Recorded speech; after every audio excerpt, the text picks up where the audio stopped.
Hi guys, welcome to my channel. I Umesh. I hope you will be fine. तो जैसा कि आप जानते हैं हम लोग क्या पढ़ रहे हैं, सिंथेसिस ना। सिंथेसिस मीन्स होता क्या है ये भी जानते हो आप लोग। संश्लेषण ना मीन्स विश्लेषण, या कहने का मतलब इसमें क्या होता है, कंबाइन, ठीक ना, जोड़ना। कहने का मतलब सिंथेसिस बताया ही है क्या होता है। दो सेंटेंस या दो से अधिक भी हो सकते हैं, उनको जोड़ करके एक या तो सिंपल सेंटेंस बनाना होता है, या तो एक कंपाउंड सेंटेंस और एक कॉम्प्लेक्स सेंटेंस। मीन्स तीन में से कोई एक बनाने के लिए दे सकते हैं। बोर्ड के एग्जाम में ऐसा दिया जाता है, 11th में भी ऐसा पूछा जाता है, ठीक ना। और सिंथेसिस बताए ही ना, तीन सेंटेंस, तीन में से कोई एक पूछा जा सकता है, एक सिंपल, कंपाउंड या कॉम्प्लेक्स। तो हम लोग पिछली कई सारी क्लास हो चुकी है सिंथेसिस की, जो रूल बाय रूल आप लोगों को बताया गया है। जाकर वीडियो में आप लोग चैनल में आगे जाकर देख लीजिए उसमें, ठीक ना। और हम लोग क्या पढ़ रहे हैं, फॉर्मेशन ऑफ कॉम्प्लेक्स सेंटेंस। तो simple sentence, formation of simple sentence हो चुका है, फॉर्मेशन ऑफ कंपाउंड सेंटेंस हो चुका है। अब हम लोग पढ़ रहे हैं फॉर्मेशन ऑफ कॉम्प्लेक्स सेंटेंस। तो कॉम्प्लेक्स सेंटेंस बनाते कैसे हैं पहले तो ये जान लो, ठीक ना।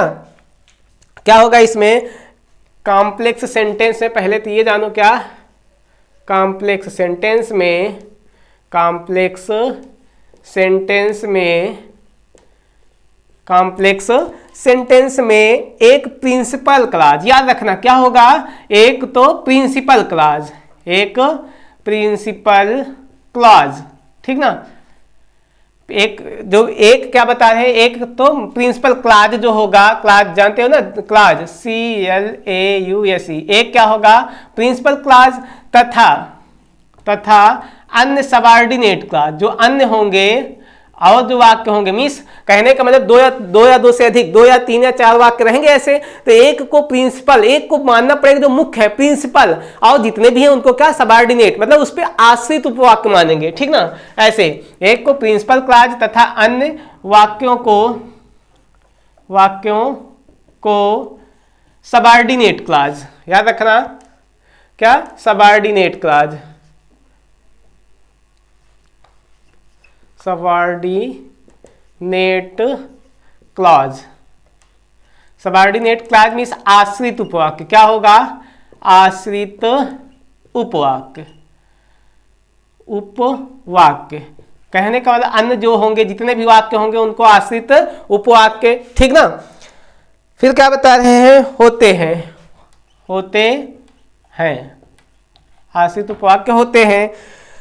फिर इसलिए दो या दो से अधिक सिंपल सेंटेंसेस को मिलाकर एक कॉम्प्लेक्स सेंटेंस बनाते समय यह आवश्यक है कि दिए हुए सिंपल सेंटेंसेस में से एक को प्रिंसिपल क्लॉज तथा अन्य वाक्यों को सबऑर्डिनेट क्लॉज में बदलना चाहिए। वही चीज बता रहे हैं ना कि क्या, कॉम्प्लेक्स सेंटेंस में एक प्रिंसिपल क्लॉज, एक को क्या बताएं, मीन्स कम से कम मान लेते हैं दो ही सेंटेंस है, ठीक ना। तो दो में से कोई एक को क्या प्रिंसिपल मान लेंगे, मीन्स मुख्य वाक्य, एक को प्रिंसिपल वाक्य होगा मुख्य वाक्य, और दूसरे को क्या, सबऑर्डिनेट, मतलब जितना भी वाक्य रहेगा उसी पे आश्रित कर देंगे, ठीक ना। यही है कॉम्प्लेक्स सेंटेंस, ठीक ना। तो वही क्या है हमारा, क्या कहलाएगा, फॉर्मेशन ऑफ कॉम्प्लेक्स सेंटेंस। उम्मीद है आप लोग को समझ में आ रहा होगा। समझ में आ रहा है तो वीडियो को लाइक और सब्सक्राइब करते रहें, फिर आगे बताते हैं, ठीक ना। अब देखो, कॉम्प्लेक्स सेंटेंस बनाने के लिए हमको तीन रूल फॉलो करने पड़ेंगे, ठीक ना। तीन टाइप से बनता है। फर्स्ट तो नाउन क्लास से बना सकते हैं, ठीक ना। पहला किससे, नाउन क्लास से बनाया जा सकता है, नाउन क्लास। और दूसरा एडजेक्टिव क्लॉज, ठीक ना। दूसरा किससे बना सकते हैं, एडजेक्टिव क्लॉज, ठीक ना, एडजेक्टिव क्लॉज। और थर्ड वाला जो बनेगा एडवर्ब क्लॉज, याद रखना। तीसरा क्या, एडवर्ब क्लॉज। मीन्स यही तीन टाइप से हम कॉम्प्लेक्स सेंटेंस बना सकते हैं। या तो कोई नाउन क्लॉज होगा, या तो कोई एडजेक्टिव क्लॉज, या तो कोई एडवर्ब क्लॉज। मीन्स इन तीन टाइप से, तीन रूल से हम क्या बना सकते हैं, एक कॉम्प्लेक्स सेंटेंस बनाया जा सकता है। अब कॉम्प्लेक्स सेंटेंस बताया ही क्या है, इसमें क्या होगा, एक तो मेन होगा, एक प्रिंसिपल क्लॉज होगा, एक जो वाक्य होगा वो कैसा, मुख्य होगा, और दूसरा वाला सबऑर्डिनेट मीन्स उस आश्रित उपवाक्य होगा उसी पे। अब समझाते हैं कैसे, ध्यान देना। पहले हम लोग पढ़ेंगे, इसमें तीन टाइप है। तो पहला वाला पढ़ेंगे क्या, नाउन क्लॉज का प्रयोग करके। क्या पढ़ेंगे, नाउन क्लॉज का प्रयोग करके। पहला हम लोग क्या पढ़ेंगे, नाउन क्लॉज का प्रयोग करके, ठीक ना। एक एक बारी बारी से पढ़ते चलते हैं। रूल फर्स्ट में नाउन क्लॉज का प्रयोग करके कैसे पढ़ते हैं, ठीक ना। नाउन क्लॉज, अब देखो नाउन क्लास का प्रयोग करके, अब नाउन क्लास का प्रयोग करोगे तो क्या लगाओगे, ठीक ना, ये चीज जानना जरूरी है। तो यहाँ पे थोड़ा सा लिख रहे हैं नाउन क्लास का प्रयोग में क्या बता रहे हैं। एक तो यही जानते ही हो, सिंथेसिस करते समय बताया ही है कि पहले तो हिंदी निकाल लो, हिंदी में ही जोड़ लो वाक्यों को, उसके बाद अपने आप बन जाएगा। और नाउन क्लास किन से बनता है याद रखना, नाउन क्लास में ऐसे याद रखना, या तो हु लगा दोगे, ठीक ना, या तो विच लगा दोगे, या तो वेयर लगा दोगे, या तो वेन लगा दोगे, ठीक, ये सारी चीजें लगा सकते हो आप लोग, इससे एक कॉम्प्लेक्स सेंटेंस बना सकते हैं नाउन क्लास से, ठीक ना। तो क्या हो गया, why, who, which, where, why, who, which, when, why भी हो सकता है, ठीक ना, वाई और दैट, याद रखना क्या, एक शब्द क्या, दैट, ठीक ना, इत्यादि आदि, मतलब इन सारी चीजें से, इनसे हु, विच, वेयर, वेन और वाई, इन सब से क्या, चूंकि ये नाउन क्लास का काम करते हैं ना, तो ये इनसे हम क्या बना सकते हैं, नाउन क्लास बनाया जा सकता है, ठीक ना। तो अब समझना कैसे बनता है, ध्यान देना, एग्जाम्पल समझना। एग्जाम्पल फर्स्ट, जैसे कह दिए हैं यू आर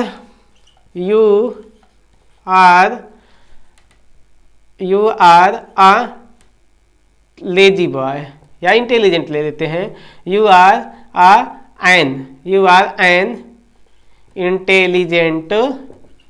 इंटेलिजेंट बॉय, ऐसे कह दिए। तुम एक बुद्धिमान लड़के, यू आर, तुम हो, एन इंटेलिजेंट बॉय, एक बुद्धिमान लड़के। जैसे फिर क्या दे दिए, it is known to all, क्या कह दिए, इट इज नॉन, KNOW, या नॉन टू ऑल, यही दे दिए, ठीक ना, it is known to all. तो ध्यान देना, यहां पे समझना। अब पहले बताया ना, इसकी हिंदी निकाल लो, मेन चीज है हिंदी, अगर हिंदी थोड़ा बहुत निकाल लेते हो तो बन जाएगा अपने आप, ठीक ना, क्योंकि एक को मेन रखना है, एक को प्रिंसिपल बना देना है इसी वाक्यों में, और एक को सबऑर्डिनेट उसी पे आश्रित कर देना है, तो क्या बन जाएगा हमारा एक कॉम्प्लेक्स सेंटेंस। ध्यान समझना आप लोग, देखो क्या बता रहे हैं, यू आर तुम हो, एन इंटेलिजेंट बॉय, एक बुद्धिमान लड़के, ठीक ना, या सॉरी यहाँ पे यू गलत ले लिए हैं, जैसे यहाँ पे ही मान लो ले लेते हैं, ठीक ना, ही इज, ठीक, क्योंकि एक लड़के की बात कर रहे हैं तो ही इज, ठीक ना, ही is an intelligent boy, he is वह है, एन इंटेलिजेंट बॉय एक बुद्धिमान लड़का, वह एक बुद्धिमान लड़का है, it is known to all, यह सब जानते हैं। तो ऐसे समझो, मेन क्या है, क्या सब जानते हैं कि वह बुद्धिमान लड़का है, मेन तो यही हुआ। मीन्स मेन देखो क्या कह रहा है, कह क्या रहा है कि तुम बुद्धिमान, वह एक बुद्धिमान लड़का है, यह सब जानते हैं। अगर मान लो ये मेन बनाओगे, यह सब जानते हैं, तो मेन तो है नहीं है, यह सब जानते हैं, प्रश्न उठा क्या जानते हैं, तो मेन तो ये बन रहा है ना कि क्या सब जानते हैं कि वह एक बुद्धिमान लड़का है, तो यही तो मेन हुआ। तो कहने का मतलब ये हमारा मेन बन गया, मीन्स प्रिंसिपल क्लास इसको बना देंगे, ये क्या हो जाएगा, सबऑर्डिनेट हो जाएगा, इसी पे आश्रित। कैसे बनेगा, ध्यान देना। अब ऐसे मान लिए कि वह एक बुद्धिमान लड़का है, यह सब जानते हैं, तो ऐसे बना दो, यह सब जानते हैं कि वह बुद्धिमान लड़का है ना, तो चाहे तो ऐसे बना दो, एक तो ऐसे बन जाएगा, शुरू में की आया, दैट लगा सकते हो ना, क्या लगा दिए, दैट, शुरू में ही दैट लग जाएगा, याद रखना, जब दैट लगाओगे शुरू में ही, that he is an intelligent boy, ठीक ना, that he is an intelligent boy. आगे फिर क्या कह दिए, अब यहां पे देखो ध्यान देना, कहने का मतलब ये जब दैट लगाओगे तो ये शुरू में ही लग जाएगा, स्टार्ट में ही, ठीक ना, एकदम शुरू में क्या लगा दिए, that he is an intelligent boy. अब यहां पे ये इट हट जाएगा, क्योंकि इसके लिए बताए हैं ना, मीन्स इट हट जाएगा। अब क्या हो जाएगा, यहां से पूरा ले लो, क्या, इज नॉन टू ऑल, ये बन गया हमारा क्या, एक complex sentence, that he is an intelligent boy, कि वह एक बुद्धिमान लड़का है, इज नोन टू ऑल। या इसे ऐसे ही बना सकते हो, ऑल करके ऐसे बना दो, फिर ऐसे बनाना पड़ेगा, दैट क्या हो जाएगा, दैट मान लो ऐसे इसे बना रहे हो कि यह सब जानते हैं कि वह बुद्धिमान लड़का है, तो ऐसे बना, that is known to all, known to all, ऐसे बना दो सीधा सीधा, दैट लगा दिए शुरू में, मान लो ये वाला इधर ले रहे हैं, that is known to all, यह सब जानते हैं कि, अब ये हो दैट भले ही लगा यहाँ पे, नहीं तो ऐसे बना सकते हो, it is known to all, that, ठीक है ऐसे ही, ठीक ना, that is known to all, सब जानते हैं कि अब आगे क्या, ही इज ऐसे हो जाएगा, ही is an intelligent boy, intelligent boy. ये हमारा क्या बन गया, एक कॉम्प्लेक्स सेंटेंस। चाहे तो ये वाला बना दो, ये है जब सीधा सीधा बनाना तो दैट लगा लेना, यहाँ पे इट वगैरह जो रहेगा उसको हटा देना, ठीक ना। That he is an intelligent boy, it is known to all. ये ऐसा बन गया है हमारा कॉम्प्लेक्स सेंटेंस, ठीक ना। एक आध एग्जांपल और ले लेते हैं। दूसरा जैसे कह दिए, जैसे बोल दिए, इसमें दे रहे हैं every teacher knows, sorry, I told you that yesterday you must rely on it. I told you that yesterday, I told you that yesterday, yesterday, ठीक ना। Yesterday, I told you that yesterday you must rely on it, you must rely on it, ऐसे दे दिए, ठीक ना। You must, हाँ क्या बताया, I told you that yesterday you must rely on it. ध्यान देना, ऐसे बनाना। अब हिंदी पहले निकालो, I told you that yesterday, I मैंने, टोल्ड कहा, यू तुम्हें, दैट यस्टरडे मतलब कल, मीन्स मैंने जो तुम्हें कल बताया, जो कहा, यू मस्ट तुमको चाहिए, रिलाई ऑन इट मतलब उस पर विश्वास करना, मीन्स मैंने जो तुम्हें कल बताया था तुम्हें उस पर विश्वास करना चाहिए। तो कहने का मतलब नाउन क्लॉज बना रहे हैं, तो नाउन क्लॉज में देखो इसमें से कोई ले सकते हैं, कोई ना कोई नाउन ना, जैसे who, which, where, when, why, that, इसमें से कुछ लगा सकते हैं। तो पहले हिंदी निकालो, निकालने के बाद देखो ये क्या लग सकता है, इसमें से क्या निकल रहा है, किसका अर्थ निकल रहा है। तो यहाँ पे समझना क्या बताया, I told you that yesterday, जो मैंने तुम्हें, ऐसे समझ में आओ, जो मतलब जो कहे, जो मैंने तुम्हें कल बताया था तुम्हें उस पर विश्वास करना चाहिए। जो मतलब मीन्स कहने का, कोई बात कहे होंगे तो कहने का मतलब यहाँ क्या लगा सकते हैं, व्हाट लगा सकते हो, व्हाट इसमें है नहीं है, व्हाट भी लगा सकते हैं, ठीक ना। व्हाट WH वर्ड कोई, ठीक ना, तो व्हाट भी हो जाएगा। तो ऐसे समझ में आ रहा है ना कि व्हाट मीन्स जो ना, तो क्या हो जाएगा, ये ऐसे बनेगा, यू मस्ट रिलाई ऑन, ठीक ना। ऐसे बना दोगे क्या हो जाएगा, यू मस्ट तुमको चाहिए, रिलाई मतलब विश्वास करना, रिले, ठीक ना, रिलाई, ठीक, तुम्हें विश्वास करना चाहिए क्या, कि अब आगे मतलब ये you must rely on means ये इट हट जाएगा, ठीक ना, ऑन तुम्हें उस पर विश्वास करना चाहिए, इतना हो गया, you must rely on it, जैसे यहाँ पे इट हट गया था वैसे यहाँ भी हट जाएगा, ठीक ना। You must rely on it, ये पूरा इतना ले लिए, ठीक ना। अब बताए जो, अब जो मतलब व्हाट ना, जो मतलब लग रहा है कि कोई बात होगी ना, कोई बात बता रहे हैं कि तुम्हें उस पर विश्वास करना चाहिए, जो मैंने तुम्हें कल बताया था, तो जो मतलब जैसे कोई बात होगी तो व्हाट वही लगा दिए, क्या, you must rely on it what I told you yesterday. अब दैट यहां पे नहीं लगेगा, ठीक ना, टोल्ड यू यस्टरडे बन गया हमारा, ठीक ना। उम्मीद है समझ में आ रहा होगा आप लोग को। फिर समझ लो, you must rely on it यहां से ले लिए, तुम्हें उस पर विश्वास करना चाहिए, इतना। जो, अब जो के लिए इसमें से कोई नाउन क्लॉज में क्या लगा दिए, व्हाट हम लगा लिए, ठीक ना। व्हाट मीन्स जो या जो भी बात ना, what I told you yesterday, जो मैंने तुम्हें कल बताया था। उम्मीद है आप लोग को समझ में आ रहा होगा। अगर समझ में आ रहा है तो वीडियो को लाइक और सब्सक्राइब करते रहें, दोस्तों को भी शेयर कर दें, ठीक ना। एक आध एग्जाम्पल और लेके समझाते हैं आप लोग को, क्योंकि कॉम्प्लेक्स सेंटेंस बहुत ही मीन्स थोड़ा हार्ड पड़ता है, लेकिन अगर रूल वाइज समझोगे बहुत आसान है, ठीक ना। तो अब देखते हैं, और सिंपल और कॉम्प्लेक्स सेंटेंस जो नहीं पढ़े जाके पीछे सिंपल और कंपाउंड सेंटेंस बता दिया गया है, पिछली क्लास में जाके देख लें जरूर, ठीक। अब देखते हैं नेक्स्ट एग्जाम्पल। जैसे कह दिए,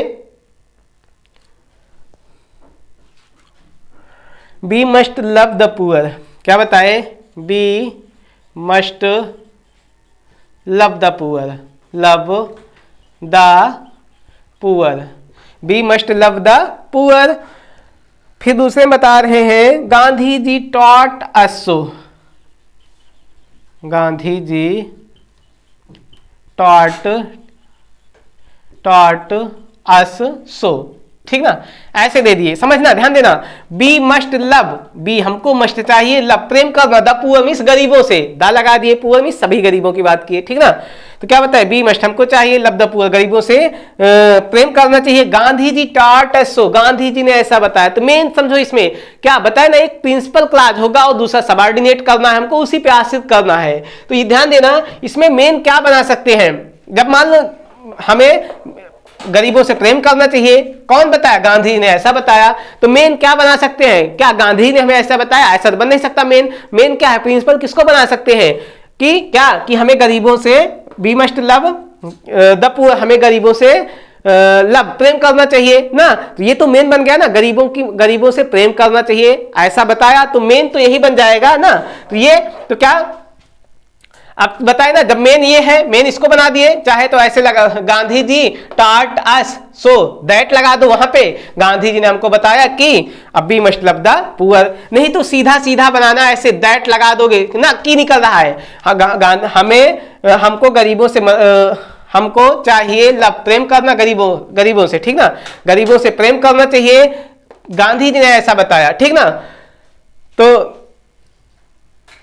ऐसे बन जाएगा, ठीक ना। Gandhi ji taught us so that we must love the poor. नहीं तो बताए सीधा सीधा लगा दो, दैट लगा देते हैं, that we must love the poor, that शुरू में ही लग जाएगा, ठीक ना। जब भी दैट लगाओगे दैट शुरू में ही लग जाएगा, ठीक ना। हमें गांधी ने ऐसा बताया कि ऐसे निकलेगा अर्थ यहां से, गांधी जी ने ऐसा बताया कि we must love the poor. अब लास्ट में गांधी जी ऐसे लिख दिया जाएगा पूरा, गांधी जी टाट अस सो। ये ऐसे ही बनता है, कहने का मतलब जो दैट लगेगा वो स्टार्ट में ही लग जाता है, सीधा सीधा बना रहे हैं, ठीक ना। That we must love the poor, हमें गरीबों से प्रेम करना चाहिए, गांधी जी ने ऐसा बताया। तो अर्थ ऐसा निकलेगा, Gandhi ji taught us so, Gandhi जी ने ऐसा बताया कि हमको गरीबों से प्रेम करना चाहिए। उम्मीद है समझ में आ रहा होगा आप लोग को, और समझ में आ रहा है तो वीडियो को लाइक और सब्सक्राइब करते रहें, दोस्तों के साथ शेयर कर दें, ठीक ना। और आप लोग इसका स्क्रीनशॉट ले सकते हैं। हाँ, तो उम्मीद है समझ में आया होगा आप लोग को। और एक आध एग्जाम्पल बताते हैं, ठीक ना। ये हो गया हमारा नाउन क्लॉज में, ये इतने एग्जाम्पल हुए। अब आगे देखते हैं, कुछ एग्जाम्पल से आप लोग को समझाने की कोशिश करते हैं, ठीक ना। बस यही ध्यान देना है आप लोग को, कहा मेन क्या है, कह क्या रहा है इसमें। प्रिंसिपल हो, जो मुख्य वाक्य हो ना, जो मुख्य वाक्य हो उसी को उठा लेना है, उसी को प्रिंसिपल बना दो, और सब उसी पे डिपेंड करते चले, जो आश्रित करते, ठीक ना, सबऑर्डिनेट क्लॉज, ठीक। तो ये था हमारा नाउन क्लॉज में मीन्स कहने का मतलब जो भी दिखे इसमें वही लगा देना है, ठीक। हिंदी निकालने पे जो भी अर्थ निकले वही लगा देना है। अब एक आध एग्जाम्पल और लेते हैं, जैसे कह दिए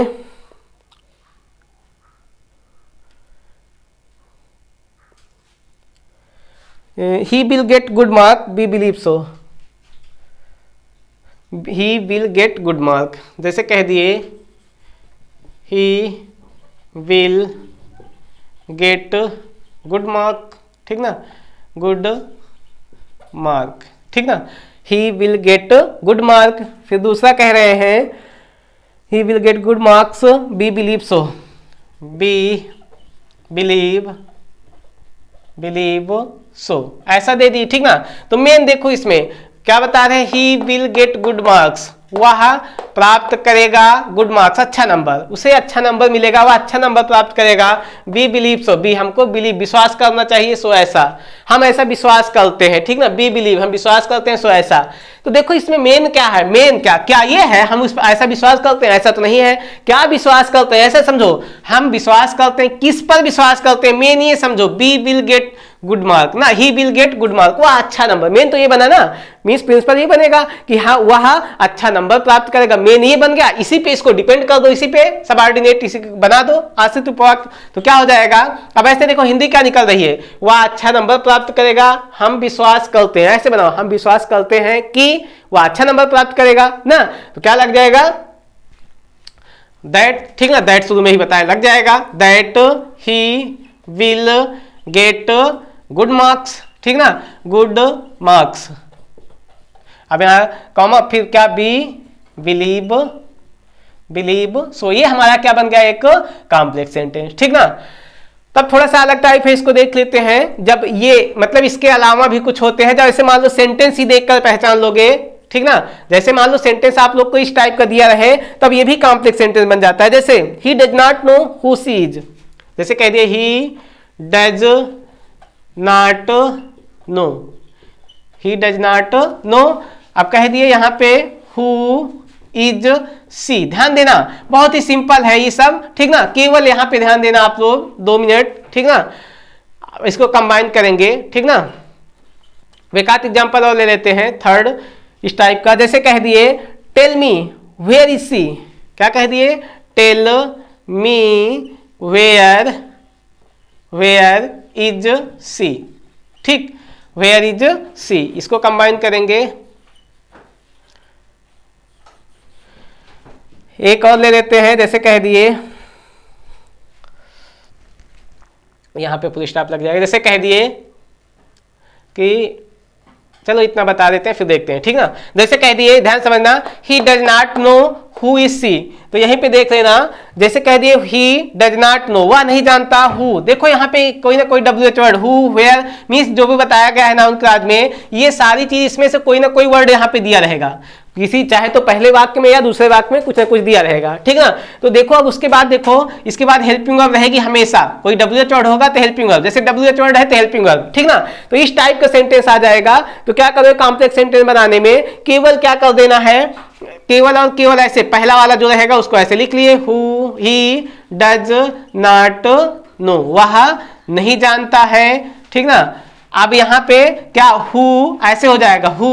अब देखो ये हेल्पिंग वर्ब इसके बाद, मीन्स कहने का मतलब जब देखो WH वर्ड के बाद हेल्पिंग वर्ब आ जाती है, उसके बाद सब्जेक्ट आता है तो ये इंट्रोगेटिव होता है, ठीक ना। लेकिन जैसे ही ये हमारा बन गया सिंपल, मीन्स ये कॉम्प्लेक्स बन जाएगा, ऐसे कर दिए, ठीक ना। हु सी इज, कहने का मतलब WH वर्ड, उसके बाद सब्जेक्ट, उसके बाद हेल्पिंग वर्ब लगा दो, ठीक ना। तो ये क्या हमारा बन गया एक कॉम्प्लेक्स सेंटेंस, एकदम simple. He does not know who she is, ठीक ना। उसी टाइप का ये बन जाएगा क्या, टेल मी वेयर लगा है ऐसे लगा दिए, ठीक ना। केवल यही याद रखना, जो WH वर्ड के बाद हेल्पिंग वर्ब है उसके बाद सब्जेक्ट आए तो WH वर्ड के बाद तुरंत बाद क्या कर देना, सब्जेक्ट लिख देना, उसके बाद हेल्पिंग वर्ब। ये बन गया हमारा एक कॉम्प्लेक्स सेंटेंस, यहाँ पे फुल स्टॉप लगा देना, ठीक ना। तो ये नाउन क्लास समाप्त होता है, आप लोग स्क्रीनशॉट ले सकते हैं। हाँ, तो आज की क्लास हमारी यहीं पे समाप्त होती है। आप लोग लाइक और कमेंट करते रहें, वीडियो को भी लाइक देख करके और दोस्तों के साथ शेयर भी करते रहें और चैनल को सब्सक्राइब करते रहें। जय हिंद दोस्तों।